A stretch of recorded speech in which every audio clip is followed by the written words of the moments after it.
The women's soccer team has won 7 straight games and is now in sole possession of first place in the Big Ten standings.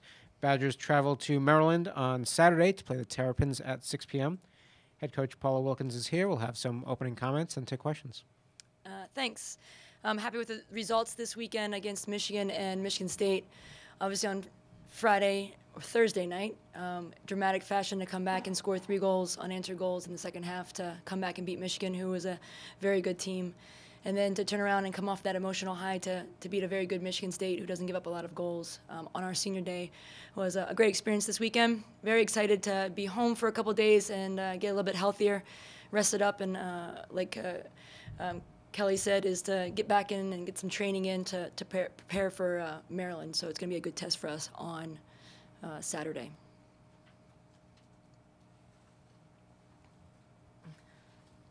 Back to the Michigan game, you hope something like that can happen, but do you really think something like that can happen? Yeah, I think that's true. I think when we got the first goal back, I thought it was a little bit of a turning point.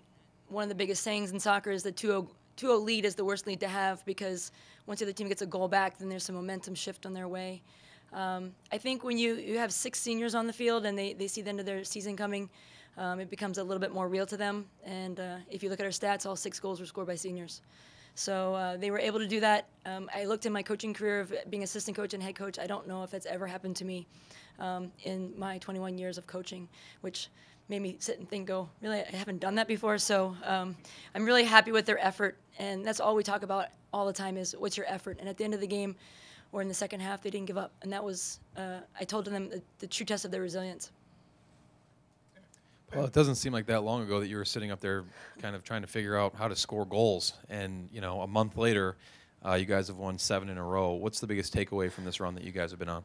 I think the biggest thing is that we've become better at defending. And I know that seems sort of weird, but we've defended higher up on the field, which able to win the ball higher, closer to our goal, and cause some goals in that fashion. I think we found the right combination of players, and they got played in with one another. Victoria Pickett was a late add, and took a couple games to get played in. I think she's been a serious offensive threat that's caused some problems for other teams, along with Rose Lavelle. And Kinley McNichol, she's gotten on the board, and McKenna Moyer. They've all kind of contributed, so our midfield has been pretty outstanding in that way. And then also set pieces. We've spent some time on those, and people have really been focused. Our players have been really focused on that, and it's been quite exciting to see them get excited for those opportunities. I've got to imagine the confidence is pretty high right now in the locker room. What's it like inside there with your team right now? It's fun, and winning is obviously fun, but I think there's a little bit of a confidence about them and a belief, and I think that's, if you talk to any coach, that's half the battle. And I think right now, I'd have to say they're very focused. They are doing all the right things, and all we keep talking about is getting better in each game, and they have, and there's an energy among them right now. Paula, you won 6 Big Ten regular season titles at Penn State. Is there anything similar with this team right now that you can draw from your time with the Nittany Lions?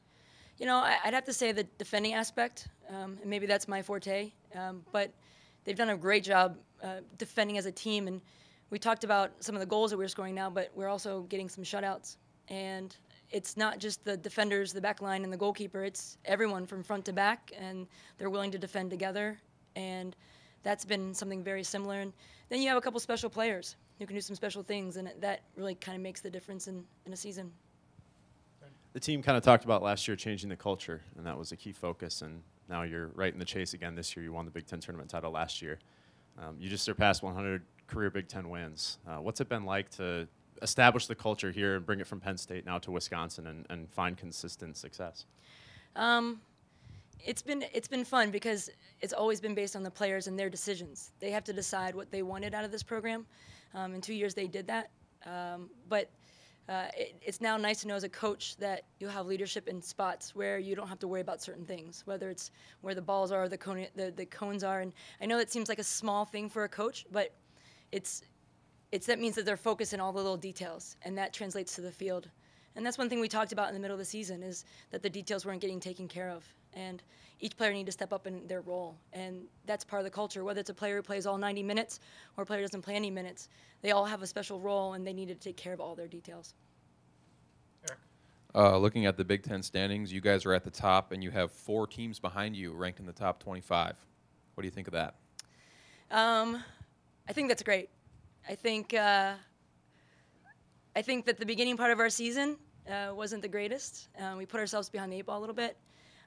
Everybody else in the Big Ten did great, and after our loss to Penn State, I said to the team they had to decide what type of team they wanted to be, and they put all the stuff behind them that they couldn't control anymore. We couldn't control any of those losses, and they said they could only focus on the next game, and that's all we've been focusing on since that game.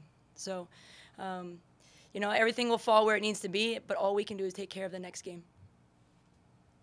When you get this close and you know what you can accomplish and you can win a conference title, do you think about it, talk about it, or you try not to let that enter the mindset too much? I think it would be naive not to talk about it and make the players aware. And obviously through social media, they basically know everything before I know it. They knew that Penn State had lost at halftime of our game.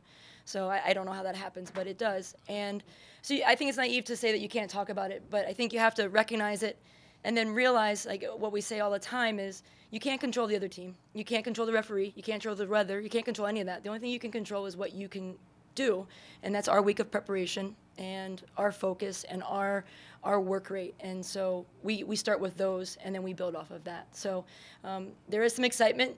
But the one thing with this team is we talked about that sometimes they get a little bit tight because they're worried about losing something. And I said, you have to look at it as you're gaining something. And so they don't have it, and it's something to go get. And it's exciting. It's exciting for them to be part of this. And either way, this team has shown a lot this season, and I'm very proud of them for that. Brian? And the next one's at Maryland. They haven't won in the Big Ten yet. Does that make you nervous at all when I suppose no matter who you play, though, but Maryland, really, Somebody asked me about this today, and I said that they are probably the best last-place team in the conference. And they haven't lost any game in the Big Ten by less than 1 goal. And they have been in 4 games of overtime in the Big Ten. So, it makes me a little nervous. They have a special player up top, and Alex Anthony. And I've been watching film on her already. She's a leading scorer in the Big Ten, and it's an interesting game to go into, but I'm really excited because it's an opportunity to be great, and that's how I look at it with my team. And they can only control what they can control, and they go from there. So I know people look at it going, "Wow, you're playing the last place team." It's not that easy, and they're well coached. I watched them today. They're organized, and they have the ability to score on you. So we're going to have to be great. Anything else for Paula? All right. Thanks, Paula. Thank you.